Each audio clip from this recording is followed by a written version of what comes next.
So next we will see what actually pissed off Plato about the sophist. You see, sophists were gaining momentum in the city-state of Greece. Plato was somewhat not happy with all these teachings of sophists. And not only Plato, but many philosophers of that time, they considered the sophist teaching as unsound reasoning using the false argument to win their points. But for sophists, winning was their ultimate aim because they were teaching the art of rhetoric. They were teaching the young man to argue from both sides. So you can argue from both sides, and according to what your stand is, your ultimate aim will be to win that point or that argument. Plato accused them of the fallacious reasoning. You see, this man Gorgias, he used to say that the persuasive words has a power equivalent to that of God. So see, he is making very bold statement here that if you can pursue anyone, then those words are equivalent to the power of God. You see, he's directly saying that persuasion is the ultimate thing. So he used to say the same way drugs affects the body, in a similar way the speech affects the soul. You see, to some extent it is right as well, because if you can inspire someone, then their soul will be affected and they will do some action. Okay, so he was not wrong, I think. So he said, just like different drugs affect the body differently, same way words or speech can affect the human soul or humans differently. See, the same words or different word, anyway, the speech can bring the emotion of fear, pain, joy. You see, it can affect the emotions of people, impact their action. The same word can heal the psyche of a person. Words have power to control emotions or incite the emotion or invoke the emotion among the individuals. In a way, if there is some very good orator, speaker, but if there is someone who is known as a very good speaker or orator, he can hypnotize his audience and affect their psyche. He can bring the joy, he can also bring the terror.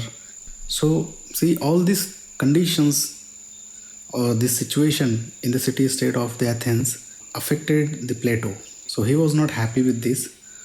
Also there were some political situations like unjust condemnation of Socrates, and the Plato, he considered the death of Socrates as injustice. He didn't like it, and that is why his first idea, it is believed that he gave the concept of justice because he wanted to establish just society. And the second sentence is that abandonment of principles of our forefather, breakdown of custom and tradition.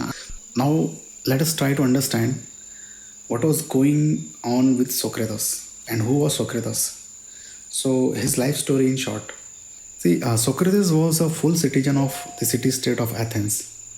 If you have watched the episodes of Spartacus or other similar TV series, you might know that at that time only few peoples, among those only the male, they used to have the full citizenship of the city-state, and all others, they were not full citizen. Also there was a, I will say, a wrong practice, but people used to have slavery there, and these slaves, they were not full citizen. Socrates was a full citizen of Athens. He was an influential member of the Athens society. So what he used to do, he used to engage with people in conversation, as he used to demolish their cherished assumption. So actually what he was doing, he was practicing his dialectics. We are going to see what is dialectics, but it is a kind of you say investigative debate. In a word, if you try to define it, we can say it is thinking through it.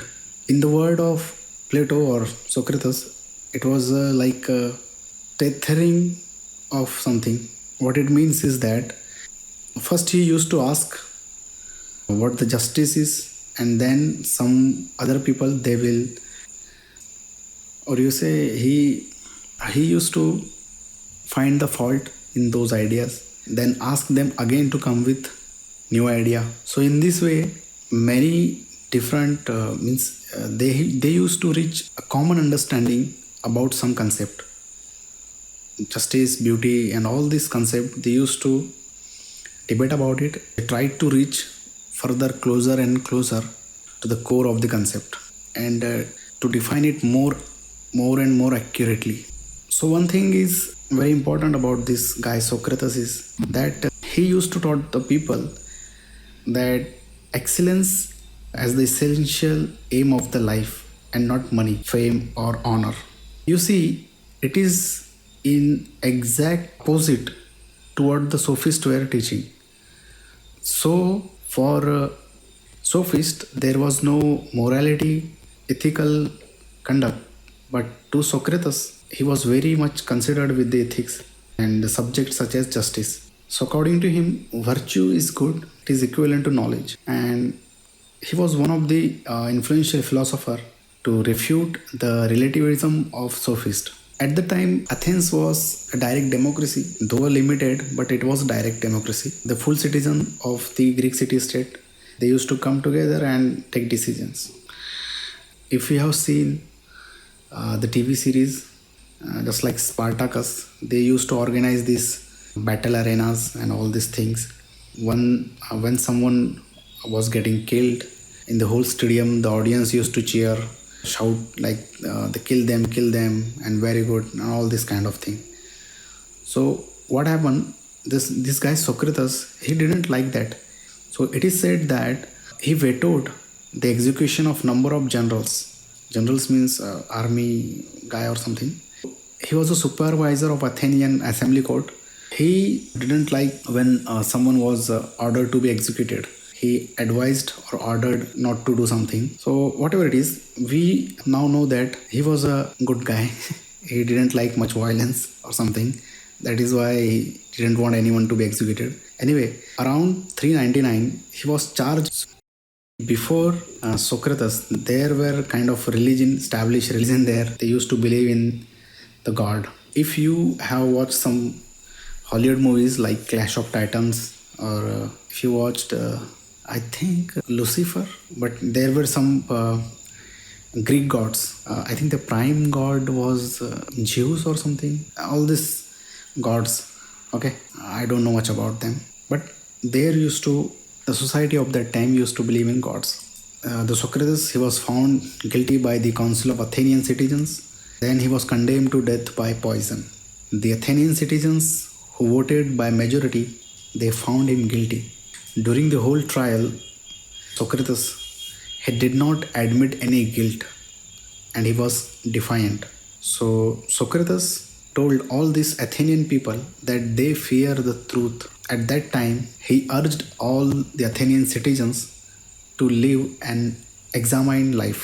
From here, that quote has come: an unexamined life is not worth living. So that quote has come from this. However, Socrates, he readily accepted the verdict of the court. He refused offer to help to escape. So it is possible that some people who were impressed, or you see, he was already influential member of the Athenian council. So they might have asked him to admit his guilt. Then he will be allowed to escape the whatever the punishment was. If you can see this picture here, this is our guy Socrates. He is drinking the poison, and this might be some of his colleagues, or I think this is daughter. I don't know exactly, but he is drinking the poison, and this is a painting some guy made thanks to that guy. See, around this time, Socrates also said that all the philosophy is concerned with how to die. So this tells us about that he was a courageous guy. He did not fear the death. That is why he readily accepted his position, and he was a righteous person. He was a man of principle, we can say, just like John Wick. Even if he was facing death, he readily accepted it. So we see that this Plato, he was the disciple of Socrates, and of course he was not happy with unjust condemnation of his teacher Socrates. So, and just like Socrates was interested or was very ethical guy, he used to believe that there is an ethical way and if people know the truth, they will follow an ethical life or ethical path, and it is virtue is the highest kind of knowledge, all these things. So good behavior he was propagating. From Socrates, Plato inherited this, you say, tradition of ethical life, which now was shaken by the entry of Sophist. So Plato was kind of guy who used to believe that there is a moral order in nature. The ultimate reality of the universe also affect our moral order, or there is a moral order in the universe itself. That kind of thinking. But the sophist, they used to say there is nothing as ethical conduct or anything. It is all convention which people have adopted according to their or whatever suits them. So if something is right for me, I will adopt it, and might be of discomfort for other, but because it is for comfortable for me, I will adopt this. So for sophists, there was no moral order. One thing I sometime I fails to understand, these sophist people, they were also attacking religion in some way, because due to all their teachings there was no true knowledge possible. Therefore the knowledge of God was also not possible. Therefore the existence of God was also questioned. I don't know, or it might be possible that some sophists were also got affected because of this. But anyway, due to the teachings of sophists, and as the influence of anthropomorphic gods declined, the city-state required a new transcendental principle for the orderly development from ethical, moral to political. It was main aim of Plato. He made it as his mission or something.